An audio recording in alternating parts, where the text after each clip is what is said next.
అందరికీ నమస్తే అండి. ఈరోజు కథ నచ్చితే లైక్ చేయండి, షేర్ చేయండి, సబ్స్క్రైబ్ చేయండి. ఆమెకు పెద్ద సమస్య వచ్చింది. ఏం చేయాలో తెలియక ఆఫీసులో కొలీగ్ని సలహా అడిగింది. సరిగ్గా నాకు ఇలాంటి సమస్య వచ్చిందని, అత్తారింట్లో ఈ సమస్యను చర్చకు పెడితే మా హస్బెండ్ ఒప్పుకోకపోవడంతో విడాకులు తీసుకున్నానని తన అనుభవం వివరించి చెప్పింది ఆ కొలీగ్. అంటే నా సమస్యకు కూడా పరిష్కారం విడాకులేనా అని భయపడింది ఆమె. ఇంతకీ ఆమె సమస్య ఏంటి? ఆమెకి ఎలాంటి పరిష్కారం లభించింది? బస్సులో కూర్చున్నాను, కానీ అమ్మ చెప్పిన విషయం గురించే ఆలోచిస్తున్నాను. మీ నాన్నకి అతిమరుపు ఎక్కువయ్యింది. ఏదో వయసు పైబడుతుంది కదా, మరుపు సహజం అనుకున్నాను. పెద్దగా పట్టించుకోలేదు. కానీ పట్టించుకునే సమయం వచ్చింది. మొన్న సాయంత్రం ఎప్పటిలాగానే బయటకు వెళ్ళారు. చీకటి పడిపోయింది. ఎంతసేపటికి రాలేదు. ఏం చెయ్యాలో తెలియలేదు. ఎక్కడని వెతకను? ఏం చెప్పి వెతకను? ఎటని వెళ్ళను? ఏదైనా యాక్సిడెంట్ అయ్యిందా అని పోలీస్ స్టేషన్కి వెళ్ళి రిపోర్టు కూడా ఇచ్చాను.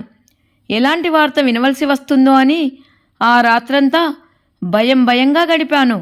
కానీ మర్నాడు పోలీసులు తీసుకొచ్చి ఇంట్లో దింపి వెళ్ళారు. జాగ్రత్తగా కనిపెట్టుకొని ఉండండి, ఎవరైనా డాక్టర్కి చూపించండి అని చెప్పి వెళ్ళిపోయారు. అది విన్నాక ఏం చేయాలో తోచలేదు. ఎక్కడికి వెళ్ళారని అడిగితే చెప్పరు. ఆఖరికి చెప్పారు, మన ఇంటి సందు మర్చిపోయానని. ఆ మాట విన్నాక ఇంకా భయం వేసింది. నిన్న ఇంకో భయంకరమైన విషయం. నన్నే గుర్తుపట్టలేదు. నువ్వు ఎవ్వరు అని అడిగారు. ఇదివరకటిలా పూజా పునస్కారాలవి చేయడం లేదు. ఆయనకు ఏదీ గుర్తుండడం లేదు. నాకెందుకో భయంగా ఉంది. నువ్వు చాలా దూరంగా ఉన్నావు. నీ సంసారం నీకుంది. అయినా రమ్మంటున్నాను. నువ్వు నా పక్కనుంటే ఏం చెయ్యాలో తెలుస్తుంది. ఒక్కసారి రా. నువ్వు తప్ప ఇంకెవరున్నారు నాకు? అమ్మ మాటలు విన్నాక నాకు ఏం చెయ్యాలో తెలియలేదు. కోలిక్ స్మిత దగ్గరికి వెళ్ళి విషయం చెప్పాను. ఇంకా ఆలోచించకు. వాళ్ళిద్దరినీ నీ దగ్గరికి తెచ్చుకో. సరిగ్గా నాకు కూడా ఇలాంటి సమస్య వచ్చింది. మా పేరెంట్స్కి. మేము ఇద్దరం ఆడపిల్లలం. అక్క యూఎస్లో ఉంటుంది, నేను ఇక్కడ. అమ్మకి నాన్నకి వయసు 70 దాటింది. ఏ పని చేసుకోలేని పరిస్థితి. ప్రతిదానికి పక్కవాళ్ల మీద ఆధారపడుతున్న పేరెంట్స్ని ఇక్కడికి తెచ్చుకుంటానని ఇంట్లో అన్నాను. దానికి పెద్ద గొడవ.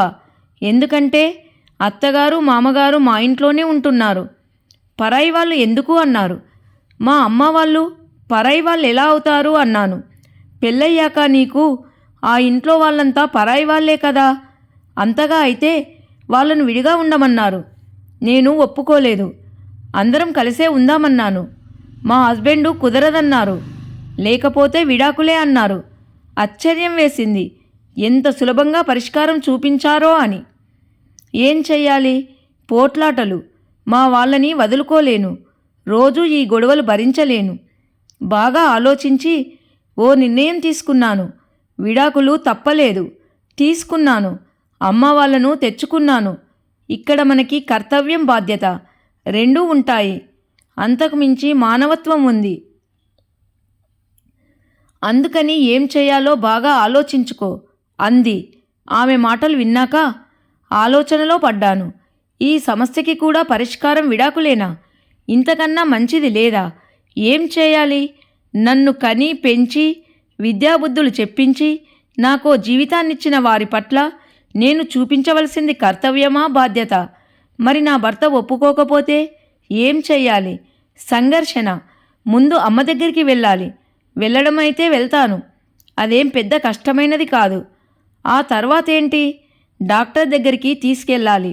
మామూలు డాక్టర్ దగ్గరికి కాదు. ఏ న్యూరాలజిస్టో సైకాలజిస్టు దగ్గరికి తీసుకెళ్ళాలి. నాన్న మరుపు సమస్యకి కారణం తెలియాలంటే బ్రెయిన్ సంగతి చూడాలి. అందుకు సిటీ స్కాన్, ఎంఆర్ఐ చేయించాలి. వీటికి చాలా డబ్బు అవసరం. నేను అంత ఇవ్వగలనా? మందులన్నీ కూడా ఖరీదే. ఇవన్నీ నేను చెయ్యాలి. చేయగలను. ఆ శక్తి నాకుంది. అయితే వీటికి నా భర్త అనుమతి తీసుకోవాలి. కానీ అది అవసరమా? తనకి చెప్పకుండా నేను ఇవన్నీ చేయగలనా? చెప్పకుండా చేస్తే మోసం చేసినట్లు కదా. అప్పుడు మా బంధానికి అర్థం ఉంటుందా? ఒకరి మీద ఒకరికి నమ్మకం పోయినట్లే కదా. అలా చేస్తే మా మధ్య దూరం పెరుగుతుందా? ఆ దూరం ఎంతవరకు వెళ్తుంది? స్మిత అన్నట్లు విడాకుల వరకు వెళ్తుందా? అలా జరగడం నాకు ఇష్టం లేదు. ఏం జరిగితే అదే జరుగుతుంది. ఏదైనా సరే సురేంద్రకి చెప్పాలి. తను నాకు ప్రతి విషయం చెప్తాడు. అది తన క్యారెక్టర్. ఇప్పుడు నేను ఈ విషయం చెప్పకుండా నన్ను నేను చీప్ చేసుకోవడం అసహ్యంగా ఉంటుంది. నేను కూడా చెప్పాలి, కానీ చెప్పేంత సింపుల్గా లేదు విషయం. ఎందుకంటే ఇది డబ్బుతో కూడుకున్నది. అందుకే ఈ తడబాటు. భర్తతో అనుబంధం 4 ఏళ్లది, కానీ నాన్నతో 25 ఏళ్ళు. నా కోసం ఎంతో చేశారు. శక్తికి మించి చదివించారు. డబ్బు దాచుకుందామని అనుకోలేదు. అంత ఆదాయం కూడా లేదు. అలాంటప్పుడు ఇంకా దాచడానికి ఏముంటుంది? డబ్బుకి ఇబ్బంది పడినా నన్ను బాగా చదివించాలనుకున్నారు. నా కొడుకైతే చదివించనా? కూతురని వదిలేస్తానా? చదివించడం భారం కాదు, ఇంకొంచెం కష్టపడతాను అన్నారు. ఆ కష్టం ఏంటో నాకు తెలుసు. అదే మాట మీద ఉండి చదివించారు. పెళ్ళి కూడా చేశారు. కట్నం లేకపోయినా పెళ్లి హాలు, భోజనాలకే ఎన్నో లక్షలయ్యాయి. చాలా అవుతుందని నేనంటే, జీవితంలో పెళ్ళి అనేది ఒకేసారి జరుగుతుంది. ఇప్పుడు కాకపోతే మరెప్పుడు? ఎవరో పరాయి వాళ్ళ కోసం కాదు కదా ఖర్చు చేస్తున్నది, నా కూతురు కోసమే కదా అంటూ బాగా ఖర్చు చేశారు. పెళ్ళయ్యాక అమ్మ వాళ్ళింటికి ఎప్పుడైనా వెళ్ళినప్పుడు, ఉంచుకో నాన్నా, దేనికైనా పనికొస్తుంది అని డబ్బివ్వబోతే, కూతురు డబ్బు తీసుకునే స్థితిలో లేము, నాకొద్దు, మాకు సరిపడా ఉంది, మాది మాకు సరిపోతుంది అనేవారు. అదేంటి నాన్న, నేను ఇస్తే తీసుకోకూడదా? పరాయిదాన్నా అంటే, అవును, నువ్వు పరాయిదానివే. పెళ్ళయ్యాక నీ మీద, నీ డబ్బు మీద మాకు హక్కు లేదు. నువ్వు పరాయిదానివే అని గుర్తు చేశారు. ఆ రోజు చొరవగా ఇస్తానన్నా నేను ఈరోజు నిజంగా డబ్బు కోసం ఓ పరాయిదానిలానే వెనకాడుతున్నాను. పెళ్ళయ్యాక కూతురు పరాయిదే అన్న వాళ్ళ మాటలకి బలం చేకూరుస్తున్నాను. కానీ నేను పరాయిదాన్ని కాదు. వాళ్ళు నా వాళ్ళు. నాన్నకి అమ్మకి అన్ని విధాలా తోడుగా ఉంటాను. ఈ పని చేయడానికి ఇంట్లో సురేంద్రకి చెప్పాలి. తను ఒకవేళ వద్దంటే నాకు స్వాతంత్రం లేదని అనుకోవడంలో అర్థం లేదు. సురేంద్ర దగ్గర నుంచి నాకు నేనుగా ఈ స్వాతంత్రం తీసుకోవాలి. వెళ్ళి అమ్మకి సహాయంగా ఉండాలి. నాన్నగారి సంగతి, ఆ జబ్బు సంగతి కనుక్కోవాలి. అందుకని నా వరకు ఎంతైతే అంత చేస్తాను. మా నాన్న ఆరోగ్యం బాలేదట. అమ్మ ఫోన్ చేసింది. అందుకని రాత్రికి వెళ్తున్నాను. సురేందర్కి ఇన్ఫర్మేషన్ ఇచ్చాను. అన్నీ అరేంజ్ చేసుకున్నామన్నమాట. మరి ఇప్పుడు చెప్పడం దేనికి అన్నాడు. ఆ మాట నాకు ఎక్కడ తగలాలో అక్కడే తగిలింది. మీకు చెప్పేంత టైం లేకపోయింది. సాయంత్రం అమ్మ ఫోన్ చేయడంతో వెంటనే టికెట్ బుక్ చేశాను. సెలవు పెట్టాను. అంత సీరియస్సా? ఆ గొంతులో వెటకారం కనిపెట్టాను. అమ్మమ్మ అలాగే ఉన్నాయి, మరుపు జబ్బు అంటున్నారు. అంతే చెప్పాను. దానికి కంగారు పడవలసిందేముంది? నా కళ్ళలో నీళ్లు. దాన్ని మాటల్లో అనువదించి చెప్పలేను. అది గమనించాడు. సరే సరే వెళ్ళిరా, పాపని మేం చూసుకుంటాంలే అన్నాడు. రాత్రి బస్సెక్కాను. ఆలోచనలతోనే కూర్చున్నాను. తెల్లారేసరికి ఇంట్లో ఉంటాను. నాన్న గుర్తొచ్చారు. ఎలా ఉన్నారో, నన్ను గుర్తుపడతారో లేదో. ఎవరు నువ్వు అంటే, ఎక్కడో అంతరాంతరాల్లో ఏవో పిలుపులు. నానే పిలుస్తున్నారు, నా పేరే పిలుస్తున్నారు. ఆ గొంతు నాన్నదే. ఎంతసేపు తల్లి, నీకెందుకు, ఇట్టే చేసి పెడతాగా. ప్రతిసారి అదే మాట. ఎంతేసే తల్లి, నేను చేసి పెడతాగా. ఇప్పుడు అవే మాటలు వినిపిస్తున్నాయి, కానీ బయట రణగొన ధ్వనిలో కలిసిపోతున్నాయి. అయితేనేం, గాలి వీస్తున్నప్పుడల్లా నాన్న మాటల్ని మోసుకొస్తుంది. ప్రతిదీ తేలిగ్గా తీసుకుంటారు. ఎంతసేపు నే చేస్తాగా, ఇట్టే అయిపోతుంది అంటారు. నా ఇష్టాలన్నీ పూర్తి చేయడమే తన జీవిత లక్ష్యం అన్నట్లుగా ఉండేవాడు నాన్న.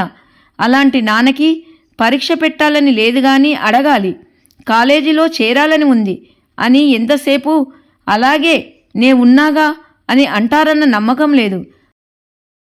అందుకే నాన్నలేని సమయంలో వంటింట్లో అమ్మ పని చేసుకుంటున్నప్పుడు దగ్గరకు వెళ్ళి, కాలేజీలో చేరనా, 10th పాస్ అయ్యాను కదా, కొంచెం జంకుతూనే అడిగాను. ఎంతో స్వేచ్ఛగా, ఇదివరకు అడిగినట్టు ఇప్పుడు నాన్నని అడగడానికి ధైర్యం చాల్లేదు. నన్ను కాలేజీలో చేర్పించే స్థితిలో లేడు నాన్న. ఆ సంగతి నాకు తెలుసు. ఆ రాత్రి నాన్న వచ్చాక అమ్మ విషయం చెప్పింది. నేను ఆ పక్కనే నాన్నకి కనబడకుండా తలుపు వెనుక నిల్చున్నాను. నాన్న ఏం మాట్లాడలేదు. ఎప్పటిలాగా ఎంతసేపు నే చేస్తా కదా అనలేదు. నాకు తెలుసు, కాలేజీలో చేరడమంటే మాటలు కాదు, డబ్బుతో కూడుకున్న పని. మా ఊళ్ళో కాలేజీ లేదు, పై ఊరెళ్ళాలి. అక్కడ నన్ను ఇంట్లో ఉంచుకునేంత దగ్గరి వాళ్ళెవరూ లేరు. హాస్టల్లో చేరాలి. వాళ్ళు ఉట్టిగా చేర్చుకోరు, డబ్బు కట్టాలి. కాలేజీ జీవితం మధ్య మధ్యలో ఇంటికి రావాలి. అది డబ్బుతో కూడుకున్నదే. అందుకే నాన్న ఏం మాట్లాడలేదు. ఓ వారం రోజులు నాన్న కనిపించలేదు. నేను లేవకుండానే వెళ్ళి ఎప్పుడో రాత్రి వస్తున్నాడు. అక్కడెక్కడో యాగం చేస్తున్నారని పిలిచారు. అక్కడ బ్రాహ్మణులకి సంభావనలు బాగా ఇస్తారని అక్కడే ఉండిపోయారు అని అమ్మ చెప్పింది. పద వెళ్దాం, నాన్న నిన్ను తయారవమన్నారు అంది. అమ్మని సంతోషంగా చూశాను. అమ్మ కళ్ళలో ఆనందం. మరి డబ్బు అన్నట్టుగా చేతివేళ్లను ఆడించాను. అన్నట్టుగా చేత్తో వారించింది అమ్మ. కాలేజీలో చేరాను. కానీ ఇక్కడికి వచ్చాక నాన్న అవసరం ఎంతుందో తెలిసి వస్తుంది. నాన్న నాకు ఎంత దగ్గరో అర్థమైంది. చాలా చిన్న వయసులో ఉన్నప్పుడు ఏది అడిగినా నాన్న వెంటనే ఎంతసేపు నే తెస్తాగా అని మర్నాడు ప్రొద్దున్నే చేతిలో ఉంచి బావుందా, నీకు నచ్చిందా అనేవారు. పక్కనే కూర్చొని చదివించేవారు, రాయించేవారు. తప్పులు రాస్తే అలా కాదు, ఇలా తప్పు చదువుతున్నావు, ఒత్తులు సరిగా స్పష్టంగా పలుకు అంటూ పక్కన కూర్చొని తప్పులు దిద్దిన నాన్న మెదడులో జరుగుతున్న తప్పుని దిద్దవలసిన సమయం వచ్చింది. ఓసారి నా నోటుబుక్కులో కాగితాలు ఊడిపోతుంటే నాన్నకి ఆ పుస్తకం చూపించాను. అదెంతసేపు ఇలా తే అని దబ్బనం ట్వైన్ దారంతో చక్కగా కుట్టి అందముగా చేసి తెచ్చారు. ఎప్పటిలాగే బావుందన్నారు. ఓసారి చెవిదుద్దుల్లో ఓ రాయిపోతే వెంటనే నాన్న ఎంతసేపు నే చేస్తాగా అని తీసుకెళ్ళి పుట్టివేసి ఎర్ర పెయింట్ వేసి ఎర్రరాయిలాగానే చేశాడు. బావుందా, గుళ్ళో అమ్మవారి నెక్లెస్లో రాయిపోతే ఇలాగే వేయించాను అన్నారు. పుస్తకాలకి బ్రౌన్ అట్టలు వేయాలి అన్నాను. వెంటనే ఎంతసేపు, ఇట్టే వేసి పెడతాగా, లేబుల్స్ కూడా అంటించేస్తాగా అన్నారు. నేను ఏది అడిగినా వెంటనే ఎంతసేపు, ఇలా తే అని వెంటనే చేస్తారు. ఓసారి సెలవులకు వచ్చిన నాకు నాన్న కనిపించలేదు. అతి కష్టం మీద ఓ 2 రోజుల తర్వాత నాన్నని చూశాను. అది కూడా అర్ధరాత్రి. నువ్వు చాలా మారిపోయావు నాన్నా అన్నాను. ఎప్పటిలాగే తేలిగ్గా తీసుకోలేదు. మామూలు ఆఫీసు ఉద్యోగమైతే ఈ కష్టాలు ఉండవు కదా నాన్న. మీ నాన్న నిన్ను చదివించకుండా బలవంతంగా పౌరోహిత్యంలోకి దింపాడనిపిస్తోందా అన్నాను. లేదు తల్లి, మా నాన్న ఏది చేసినా ఎంతో ఆలోచించే చేశాడు. అయినా ఈ జీవితం నుంచి నేను ఏది ఎక్కువ ఆశించలేదు, ఏదో కావాలనుకోలేదు, ఎక్కువ చదువుకోలేదు. కాబట్టి నాకు ఏది తెలియదనుకున్నాను. ఇది నాకు అవకాశం అనుకున్నాను. ఈ వృత్తిలో నేను ఎన్నో నేర్చుకున్నాను. ప్రతి దానిలో ఓ ఫిలాసఫీ కనిపించేది. నేను మామూలుగా ఉంటే ఏదీ నేర్చుకునేవాడిని కాదు. మా నాన్న చూపించిన ఈ వృత్తి జీవితం నాకో గొప్ప టీచర్. నాకు ఎన్నో నేర్పించింది. ఒకరు కాదు, ఇద్దరు కాదు, ఎంతోమంది మహర్షులు, యోగులు కొన్ని వేల సంవత్సరాల క్రితమే తమ సంపద, జ్ఞాన సంపదల్ని మంత్రాలు, వేదాలు, ఉపనిషత్తుల రూపంలో నిక్షిప్తం చేసి మనకందించారు. అవన్నీ నేర్చుకోవాలంటే గురుకులాల్లో ఉండాలి. ఆ అదృష్టం నాకు లేదు. ఏదో నాకు వచ్చిన మంత్రాలతో పెద్దగా సంతృప్తికి చెందకపోయినా కనీసం ఈ మాత్రమైనా వచ్చినందుకు తృప్తిగా ఉంది. ఈ శుభకార్యాలతోనే గడిపేస్తున్నాను. ఈ కార్యాలు అవి చేస్తున్నప్పుడు, ఆ మంత్రాలు అవి చదువుతుంటే నాలో ఏదో పవిత్రత, పరిశుద్ధత కలిగినట్టు అనిపిస్తుంది. నాకెంతో జ్ఞానం కలుగుతున్నట్టు అనిపిస్తుంది. ఈ అదృష్టం ఎంతమందికి దక్కుతుంది చెప్పు? అయినా అప్పటికీ మా పరిస్థితి అలాంటిది. డబ్బుకి ఇబ్బంది. ఊళ్ళో ఉన్న అప్పర్ ప్రైమరీ స్కూల్లో చదువుకున్నాను. పై చదువులకి బయటకు వెళ్ళలేని స్థితి. అందుకే నాన్న వెనకాల చెప్పులు లేకుండా కాలినడకన పక్క ఊళ్ళోకి వెళ్ళవలసి వచ్చేది. తాంబూలం పెద్దగా లేకపోయినా ఆ వరాహ కోసమే మైళ్ళ దూరము రోజూ నడిచి వెళ్ళేవాళ్ళము. ఆ చిన్న సంభావనలే మాకు పెద్ద అదనపు ఆదాయంలా ఉండేది. అంచెలంచెలుగా అన్ని కార్యక్రమాలు నేర్చుకున్నాను. నాన్నగారు పోయాక నేనే చేయిస్తున్నాను. అదనంగా పై ఊళ్ళ నుంచి సంధ్యావందనము, దాని విధి విధానము తెలుసుకోవాలనే ఉత్సాహం ఉన్నవాళ్ళు, కొత్తగా ఒడుగులు చేసుకున్నవాళ్ళు నేర్చుకోవడానికి వస్తారు. వాళ్ళకి ప్రవర, సంకల్పం దగ్గర నుంచి అన్నీ నేర్పిస్తాను. ఇవన్నీ ఎంతో ఇష్టంగా చేస్తాను తప్ప పౌరోహిత్యంలోకి రావడం బలవంతం అనుకోలేదు. ఎందుకిలా అయిందని ఎప్పుడూ అనుకోలేదు. ఓసారి వెనక్కి తిరిగి గడిచిన వాటిల్లోని అన్ని చుక్కల్ని కలిపితే జీవితంలో గడిపిన ప్రతి క్షణము నాకు ఏదో ఒకటి ఇస్తూనే ఉంది. అందుకే నేను ఈ రోజున ఇన్ని కార్యాలు, పూజలు, గృహప్రవేశాలు చేయించగలిగాను. నిన్ను ఇంజనీరింగ్ చదివించగలిగాను. నేను ఇవ్వగలిగేది ఇదే. జీవితాన్ని ఇవ్వలేను కదా. నాన్న ఏమి ఇవ్వలేదంటాడు గాని తనలోని ఓ ముక్కనే ఇచ్చాడు. అది అపురూపమైనది. నాకు చదువు చెప్పించాడు. మనిషికి ఇవ్వవలసిన సంస్కారాన్ని ఇచ్చాడు. ఓ విత్తనం నాటి చెట్టును చేశాడు. చెట్టు పెద్దగా అయ్యింది. ఈరోజు ఆ చెట్టు నీడన నాన్నని కూర్చోపెట్టవలసిన సమయం వచ్చింది. బస్సు దిగాక ఇంటికెళ్ళాను. అమ్మ చెప్పిందంతా విని నాన్నని ఆసుపత్రికి తీసుకెళ్ళాను.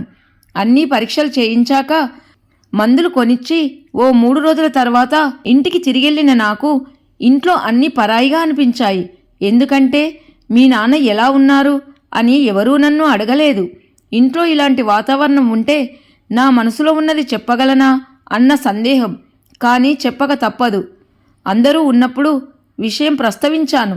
మా నాన్నని మన ఇంటికి తీసుకువద్దామనుకుంటున్నాను అని. ఓసారి అందరి వైపు చూశాను.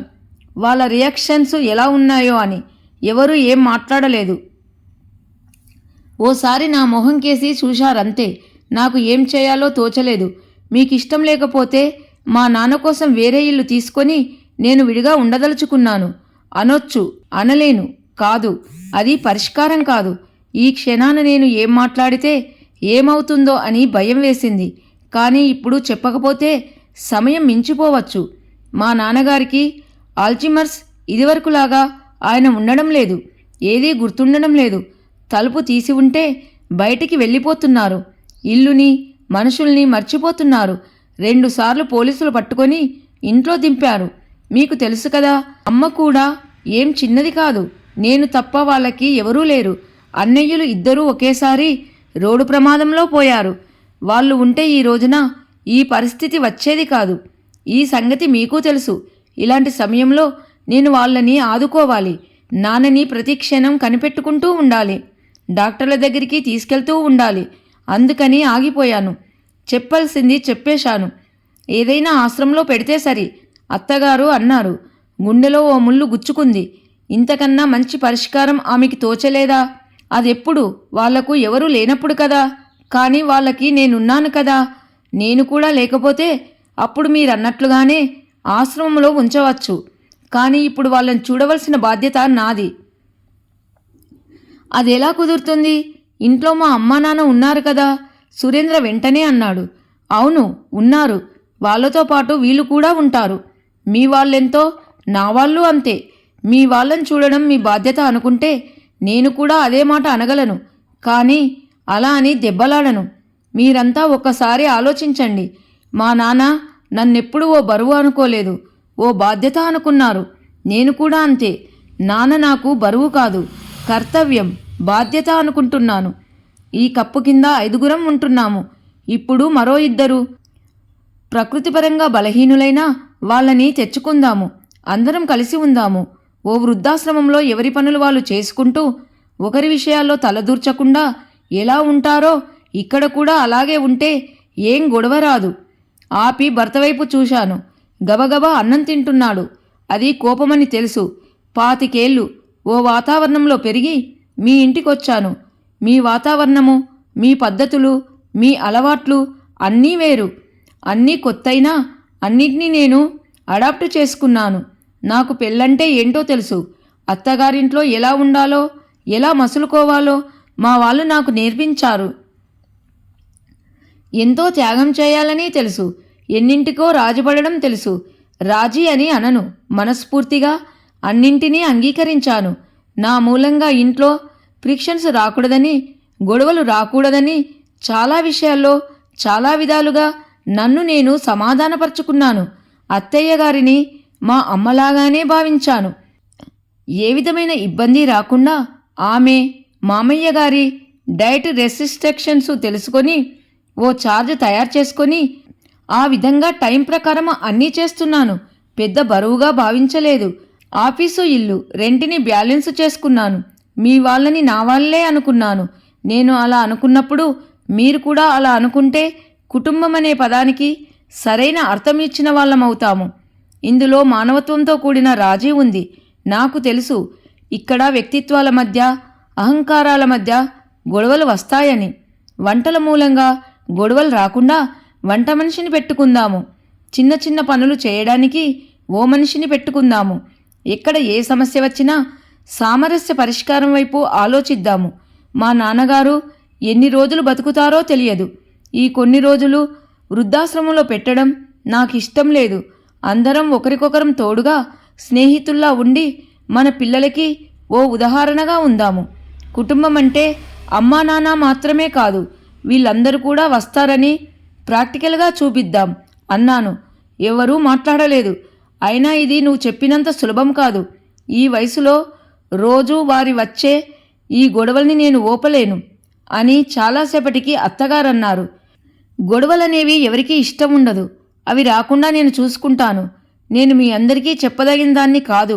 మీరందరూ పెద్దవాళ్ళు, ఉద్యోగాలు చేసిన వారే. మా అమ్మ ఉద్యోగం చేయకపోయినా సర్దుకుపోయే తత్వంగల మనిషి. ఓ విధంగా అందరూ ఇంటెలిజెంట్లే, అందరికీ తెలివితేటలున్నాయి.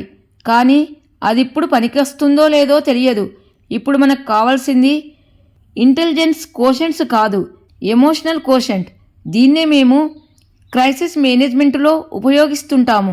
ఇప్పుడు మనం దానిని పెంచుకోవాలి. ఎదుటి మనిషి అర్థం కావాలంటే మనసుకి ఉన్న కళ్ళజోడు తీసేయాలి. ఓ సముద్రాన్ని, ఓ కొండని, ఆకాశాన్ని చూసినంత ప్రశాంతంగా చూడాలి. వీటి మీద అభిప్రాయాలు ఎవరికీ ఉండవు. వాటిని అలాగే చూస్తున్నాము. ఇది ప్రాక్టీస్ చేస్తే మనకు ఎవరితోనూ శత్రుత్వమో అసూయ ఉండదు. మన ప్రవర్తన, మన భావోద్వేగాలపైన మనకు అదుపు ఉండాలి. కోపము, ఈర్ష్య, ఏడుపు, నవ్వు అన్నీ మనలో జరిగే రసాయనిక చర్యలే. మనం ఎవ్వరమూ శాశ్వతం కాదు. జీవితాంతం గడపవలసింది మనతోనే. అందుకే దీనిని కేవలం రసాయనిక చర్యగా కాకుండా మన తెలివి శక్తి ఉపయోగించి ఈ జీవశక్తిని అమృతంగా మారుద్దాం. ఎవ్వరూ మాట్లాడలేదు. ఓ ఉదయాన్నే ఆఫీస్కి తయారయ్యే హడావుడిలో ఉన్నాను. పేపర్ చదువుకుంటున్న మామగారు నన్ను పిలిచి ఇలా అన్నారు. ఈ 4 రోజులు మేము ముగ్గురం బాగా ఆలోచించుకున్నాము. నువ్వు చెప్పింది బాగానే ఉన్నట్టనిపించింది. ఉన్నన్ని రోజులు నిజమైన ఆనందాన్ని మన ఇంట్లోనే అనుభవిద్దాం. మన మమకారాల మీద, అహంకారాల మీద అదుపు సాధిద్దాం. అందరం కలిసి ఉందాం. ఒకరికొకరం తోడుగా, ఆసరాగా, ఆధారంగా, ఆలంబనగా మన ఇంట్లోనే ఓ ఆశ్రమంలో ఉన్నట్టు ఎవరి పరిధుల్లో వాళ్ళు ఉందాము. కథ సమాప్తము. కథ పేరు బరువు బాధ్యత. ఈ వీడియో కనుక మీకు నచ్చినట్లయితే లైక్ చేయండి, సబ్స్క్రైబ్ చేయండి. అందరికీ ధన్యవాదములు.